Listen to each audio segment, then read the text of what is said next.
Hello, bonjour à tous et à toutes et bienvenue à cette vidéo. Je tenais à la refaire parce que j'estime que la dernière fois je n'ai pas donné assez d'informations concernant le Mitacola, où son nom scientifique c'est la Garcinia cola. Donc cet arbre, ce grand arbre que vous voyez là, c'est l'arbre du Mitacola. Un arbre qui date déjà de plus de 70 ans. Il est en pleine maturation. Comme vous voyez les fruits rouges là, que j'approche pour que vous voyez bien, il est tellement grand et franchement, il est déjà en pleine maturation. Les fruits oranges, autant pour moi. Les fruits oranges que vous voyez là, ce sont des fruits mûrs du Mitacola. Donc il suffit juste d'ouvrir et vous verrez le Mitacola à l'intérieur. Nous avons fait le marcotage sur cet arbre. Nous avons marcoté quelques branches, comme vous voyez là, il y a quelques semaines. Nous attendons que les racines prennent. Vous voyez bien. Parce que quand tu as un arbre comme celui-ci, il faut chercher à le multiplier. Et l'un des meilleurs moyens pour multiplier un arbre rapidement, c'est le marcotage. Pour ceux qui ne connaissent pas la technique du marcotage, vous pouvez regarder ma vidéo précédente dans laquelle je marcotais le corosolier. Voilà.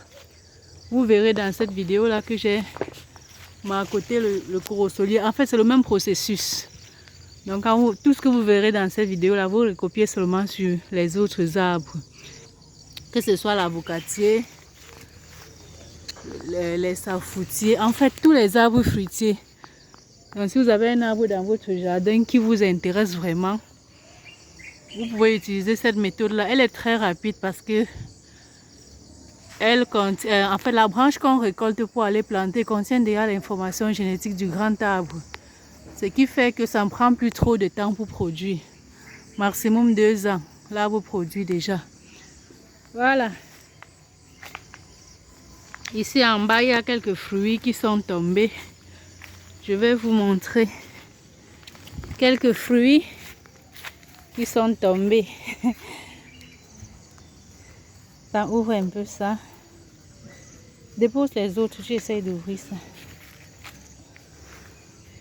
Pour qu'on voit.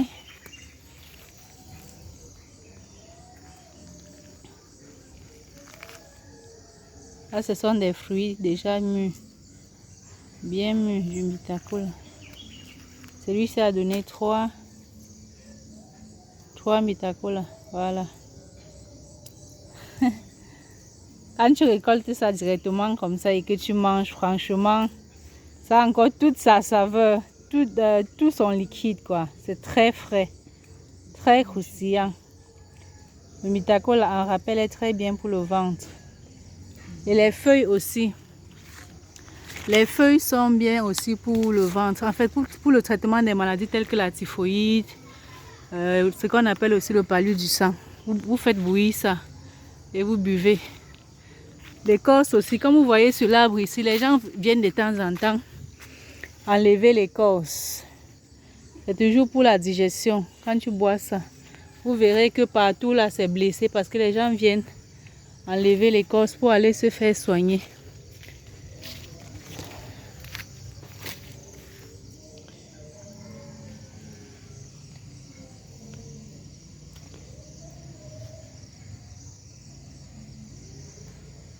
Donne-moi un peu ce que tu as déjà nettoyé. Voilà.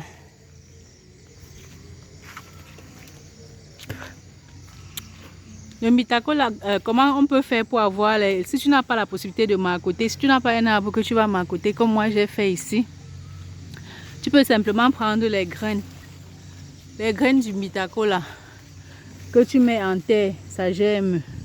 Comment choisir les graines puisqu'il y a les graines mâles et les graines femelles? Comment savoir que cette graine-ci est mâle ou bien femelle?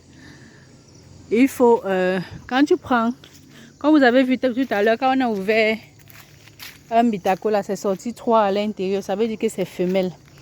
Là, le fruit mâle ne donne qu'un seul fruit à l'intérieur. C'est ça la différence.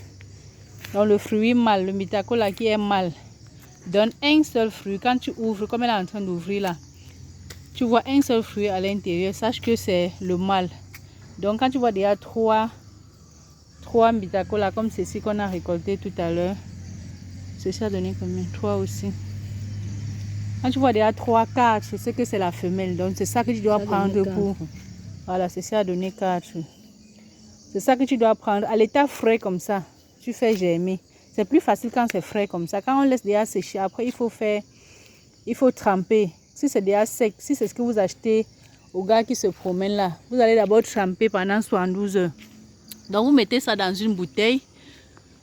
Vous mettez dans une bouteille, vous fermez. Pendant 72, avec de l'eau bien sûr. Donc vous trempez dans de l'eau. Vous fermez pendant 72 heures, pendant 3 jours. Vous faites donc pour que la dormance se réveille en fait. Parce que quand on sèche là, la dormance sèche aussi. Donc pour qu'elle se réveille, il faut tremper au moins 3 jours. Et après cela, vous mettez dans votre pépinière. Vous mettez les lisiers de porc ou de poule. Et vous laissez. Mais ça prend du temps. Ça peut prendre même 30 jours pour pousser. Donc soyez vraiment patient. Soyez vraiment patient avec ça. C'est pour ça que le marcottage semble être l'un des meilleurs moyens.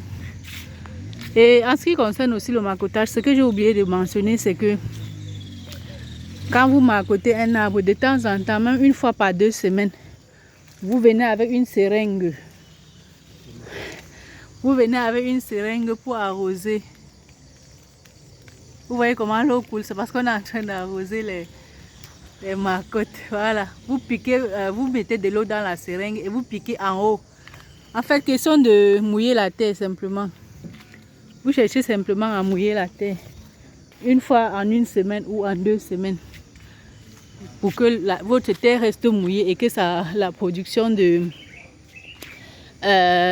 racines se fasse plus vite. Toujours concernant le marcottage, pendant que vous marcotez, vous pouvez mélanger la terre avec le jus d'aloe vera. Ça aide la plante à vite, je voulais dire quoi? À vite donner les racines, non. Ça accélère le processus d'enracinement, voilà. Voilà, comme je disais tantôt qu'il y a les plantes mâles et les plantes femelles. Ici, nous avons une plante mâle. Ça, c'est un bitacolatier. Chaque année, il fleurit tellement. Si tu vois seulement les fleurs, tu vas te dire que non, tu vas récolter tellement. Mais après quelques temps, toutes ces fleurs-là tombent. Toutes ces fleurs-là tombent. Même pas un fruit qui reste. Vous voyez ce que je veux dire? Toutes les fleurs tombent. Donc, c'est parce que la sélection n'a pas été faite. Cet arbre-là a poussé là, comme ça et on a laissé grandir, croyant que ça devait donner comme sa mère, parce que le fruit est venu de là. Donc on a laissé pousser croyant que ça devait donner, mais il savait que c'est un arbre mâle. Il savait que c'est un arbre mâle. Lui, il fleurit tout le temps. Il peut fleurir même 3 fois par an, hein, abondamment. Mais quel qu'en soit ce que tu fais, même si tu mets les lisiers là, même si tu fertilises, les fleurs tombent toujours. Donc, je tenais à le mentionner. Il faut sélectionner vraiment vos plantes dès la base. Si vous avez la possibilité de trouver les graines qui ne sont pas encore ouvertes, comme ce que je vous ai présenté tout à l'heure, vous sélectionnez vous-même. Vous retirez ce qui est 4 ou 3 à l'intérieur. Ceux qui sont 2 là et 1 là, vous laissez. Vous savez déjà que ce sont les mâles. Mais la possibilité d'avoir les femelles est aussi très grande. Demain, si vous prenez